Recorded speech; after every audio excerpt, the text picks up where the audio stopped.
J'ai commencé à travailler déjà avec plusieurs slammers, que ce soit KPJ, l'étudiant, parfois même avec Bidjo sur certains projets. Et puis j'ai eu la chance d'être généralement metteur en scène et scénographe de la plupart des spectacles de slam en Côte d'Ivoire. Après la marche de feu avec Néandou, j'ai eu envie d'essayer d'aller plus loin que ce qu'on faisait d'habitude, d'imaginer une histoire, essayer de faire un spectacle qui serait une fiction, une histoire racontée en poésie et en danse. Après, il a fallu maintenant réfléchir à avec qui tourner. Le premier nom qui me vient à l'esprit, c'est Placide Konan. Je me souviens, un soir, j'ai juste reçu une capture d'écran du synopsis. Oh, tout mignon, on travaille ce spectacle. Mais je savais également que c'était un poète du genre engagé et tout, toujours en train d'insulter le pays, de penser à la révolution. Quand j'ai lu, ça m'a tout de suite accroché parce que pour deux éléments, la danse, la poésie et le cinéma, c'est pour moi une belle expérience, une nouvelle aventure. Ça aurait été à la fois un exercice de style et d'imagination, une sorte d'épreuve pour moi et pour lui de voir comment est-ce qu'on pourrait essayer de joindre nos deux univers. Au-delà du fait que ça soit un projet, pour moi, c'est une épreuve. Voilà, parce que en tant que scénographe et metteur en scène, il a fallu réinventer le style que je pratique, la personne que je suis, l'écrivain et le poète que j'essaie d'être. On connaît nos univers respectifs, c'est très engagé chez lui, c'est très engagé pour moi à l'écriture pas sur scène. Et on essayait de penser à une histoire d'amour, mais qui ne parlerait pas que d'amour. C'est une coécriture, on travaille ensemble sur les textes. La scénographie a été déjà faite, donc du coup, on connaît le nombre de textes, on connaît déjà les idées, les thèmes qu'on souhaite aborder. C'est une réflexion sur l'écriture et sur le pays dans lequel on est. Est-ce qu'il est vital et important pour un Ivoirien d'écrire de la poésie? J'écris des textes, il corrige, il écrit des textes et je corrige aussi. Donc c'est comme ça qu'on a travaillé ensemble. C'est une écriture à quatre mains. Et le plus drôle, et ça je le parie, qu'à la fin des spectacles, on a tellement travaillé ensemble que certaines personnes vont prendre des textes que j'ai écrits pour ceux de Placide Konan et ceux qu'il a écrits pour ceux de Serge Agnès. Ceux qui nous connaissent vont vraiment sentir la particularité de Placide Konan et de Serge Agnès dans le spectacle et dans tous les textes. Pour moi, c'était d'abord clair que ce serait Placide Konan comme Ferdinand. C'était clair. Si ce n'était pas lui, ça aurait été personne d'autre.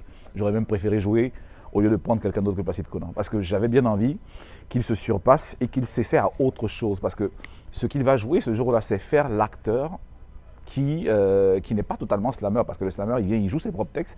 Là, il va jouer les textes qu'il a écrits, mais en prenant la peau de quelqu'un d'autre.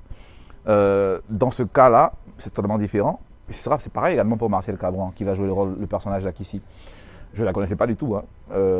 Lorsqu'on a commencé à travailler, lorsque j'ai dit à Placide, écoute, j'ai une idée de spectacle, ça s'appelle Rivage, premier titre du spectacle, et on sait avec moi que les titres changent tout le temps.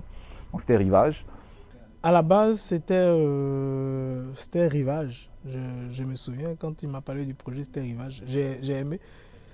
Et après, l'idée restait pareille. C'était une question de frontière entre la réalité et la fiction. J'ai dit, Placide, écoute, il nous faut une danseuse contemporaine. Moi, je n'en connais pas au pays, j'en connais à l'extérieur, même pas en Côte d'Ivoire. Vu que tu as déjà des acquaintances avec des danseuses, essaie de trouver 2-3 noms que tu vas me proposer et envoie-moi les vidéos. Donc, il m'a envoyé des vidéos. Et puis, là, immédiatement, c'est sûr que je voulais être avec Marcel. J'ai accepté de participer à ce projet tout simplement parce que je me considère comme une découverte et j'aime relever les défis.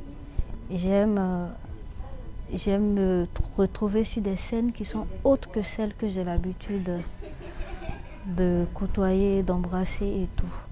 Voilà. C'est quelque chose de nouveau. J'aime toujours faire ce qui est un peu différent, ce qui peut montrer mon art autrement. Première rencontre, on parle, elle adhère au projet. Première répétition, elle entre totalement dans l'idée, dans l'atmosphère, dans l'ambiance qu'on avait imaginée pour le spectacle. Elle fait des propositions. Donc c'est un travail qui est, je lui dis ce que je veux comme mouvement sur scène. Et puis elle parle avec son corps. Donc c'est un plaisir de travailler avec autant Ferdinand, qui est Placide Konan, qu'Akissi, qui est Marcel Cabran. Voilà. J'aime bien ce rôle-là parce que je m'exprime autrement. Et à travers les vers, l'idée générale, l'objectif recherché, dans ce spectacle-là, il faut que je demande quelque chose de nouveau. ce qu'on n'a pas l'habitude de voir. Voilà, et c'est un peu le rôle que je joue dans ce spectacle. Toutes les nuits du monde m'a accroché parce que ça me rappelle en fait ce que les gens vivent tous les soirs en fait. Moi, quand il m'a, sans chercher à comprendre le fond, quand j'ai entendu toutes les nuits du monde, je me suis dit, qu'est-ce qu'on vit les nuits quand on est seul ou quand on est avec quelqu'un? Tout le spectacle est une réflexion sur la frontière entre les choses qu'on oppose culturellement, aussi bien entre la fiction et la réalité, le vrai et le faux, la vie et l'au-delà. On est dans une culture ivoirienne où nous croyons constamment que les morts ne sont pas morts. J'incarne un personnage qui est là mais qui n'est pas là, voilà, qui est visible mais qui n'est pas visible. Ce projet-là traite une question assez philosophique. Qu'est-ce que la réalité, qu'est-ce que la fiction et quelle est la ligne de démarcation des deux? J'aime ce qui sort de l'ordinaire et c'est ce que ce spectacle-là nous démontre. Voilà. Et moi, ça me permet de m'exprimer autrement. J'aime faire les choses qui sont inattendues. Tous ceux et toutes celles qui aiment la poésie, la danse, le cinéma, le théâtre, tous ceux qui sont amoureux de l'art et de la culture profonde sont invités à l'Institut français ce 1er octobre. Il y aura Placide Conan, il y aura Marcel Cabran, il y aura de la poésie, il y aura de la danse contemporaine, il y aura de la mise en scène, il y aura de la lumière. Il n'y a pas que ça, il y a de la musique, on a Mawata, on a Dégostel à la lumière, on a MC Ayeni à la régie son et vidéo. Je veux dire, il y a tellement d'imaginaire, tellement de réflexion, tellement de singularité qui composent ce spectacle-là.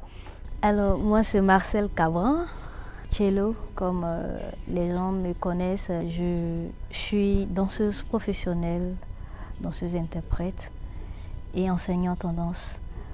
Alors, j'invite tout le monde à venir massivement à cet événement. C'est un spectacle de taille qui sort de l'ordinaire, on n'a pas l'habitude de voir.